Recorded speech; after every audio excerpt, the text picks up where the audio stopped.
Hola, ¿cómo estás?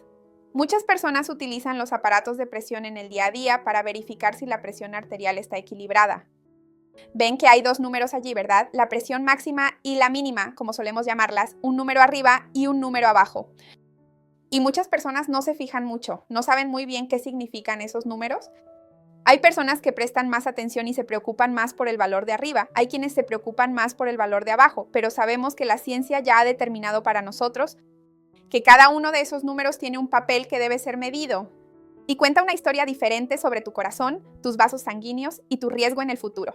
Hoy te voy a explicar qué representa cada uno de esos números. Te va a encantar este video, quédate hasta el final porque no te lo vas a querer perder.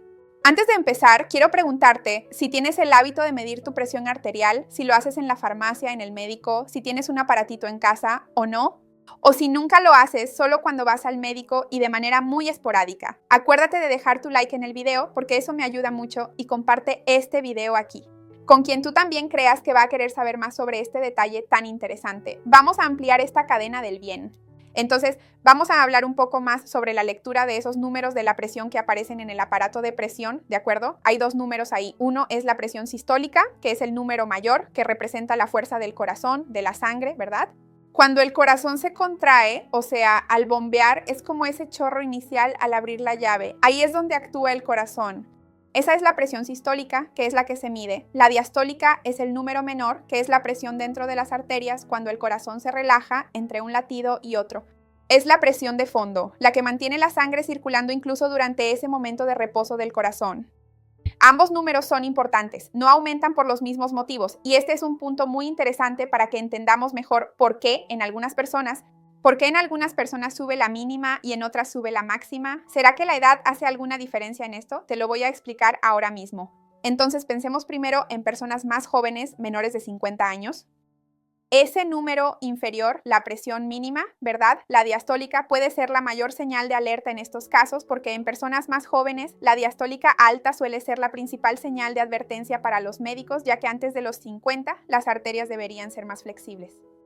Y una diastólica elevada normalmente indica un aumento de la resistencia periférica, que muchas veces está muy relacionada al estrés crónico, una activación aumentada del sistema nervioso simpático, ese modo de lucha o huida y una inflamación excesiva, un exceso de grasa abdominal que libera citocinas que dificultan la relajación de los vasos sanguíneos. Por eso, muchas personas que tienen menos de 50 años y presentan presión arterial elevada, normalmente puede ser la presión mínima, ¿verdad?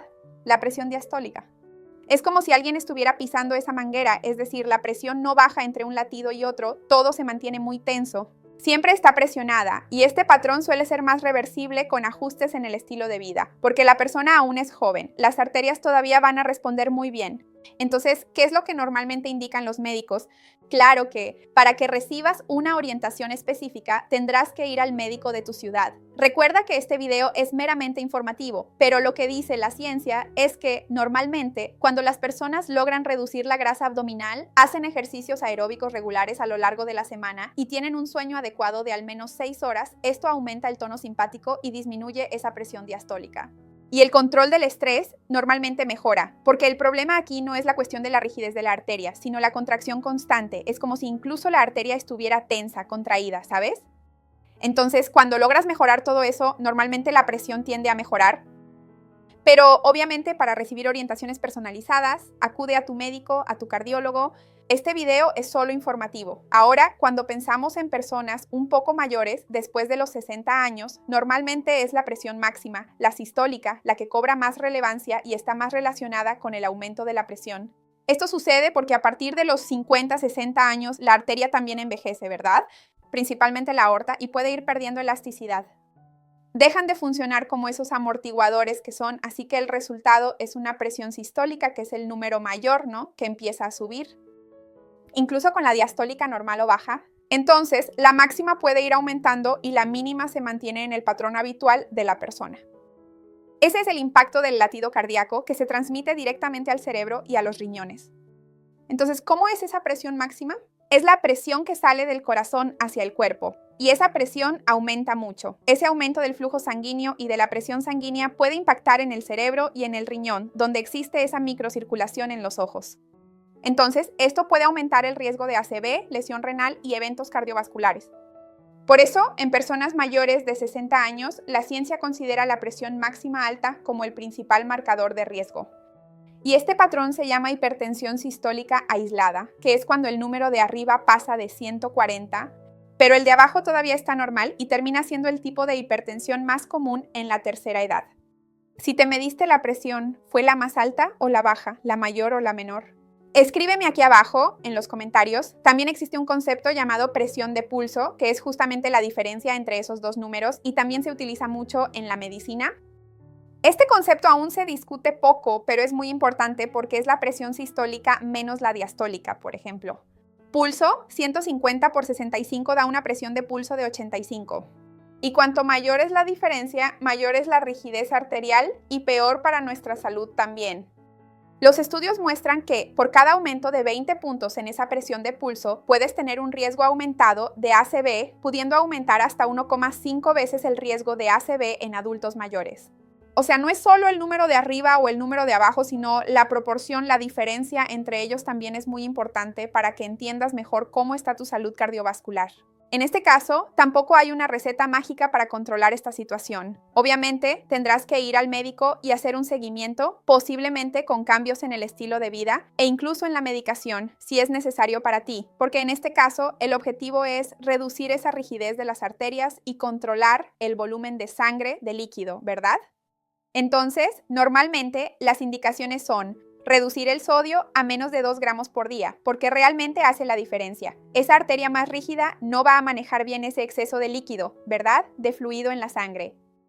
Un mayor consumo de potasio para contrarrestar. Sabemos que tenemos la bomba de sodio y potasio de forma natural, así que mientras más potasio provenga de los alimentos, no suplementar potasio por cuenta propia, eso puede ser peligroso. Pero mientras más alimentos ricos en potasio consumas, aguacate, agua de coco, plátano, semillas, más puedes intentar equilibrar ese sodio.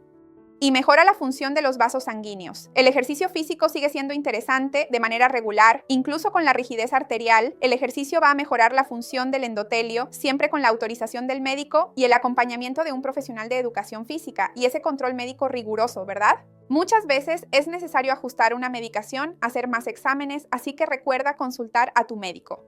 Muchas personas quieren saber cuál es el número más peligroso, pero no hay una respuesta exacta para eso. Esto va a depender de cada persona y de evaluar cuán alto está y si ambos están elevados, considerando también la diferencia entre una presión y otra. Por eso es muy importante que siempre hagamos el seguimiento con nuestros médicos. Lo ideal es que vayamos al médico al menos una vez al año. Si tienes alguna condición de salud o eres mayor, hazlo cada 6 meses según tu médico. Recuerda que la prevención es clave para evitar problemas graves y mantener tu calidad de vida a largo plazo. Cuéntame en los comentarios si conocías esta diferencia y te alegra saberla ahora. Me encantaría ver tu comentario. Recuerda darle like al video, me ayuda mucho, y compártelo con cualquier persona que creas que también pueda estar interesada en aprender y comprender esto mejor. Vamos juntos a ampliar esta cadena del bien, que es lo que quiero lograr con este canal. Hasta la próxima, chao.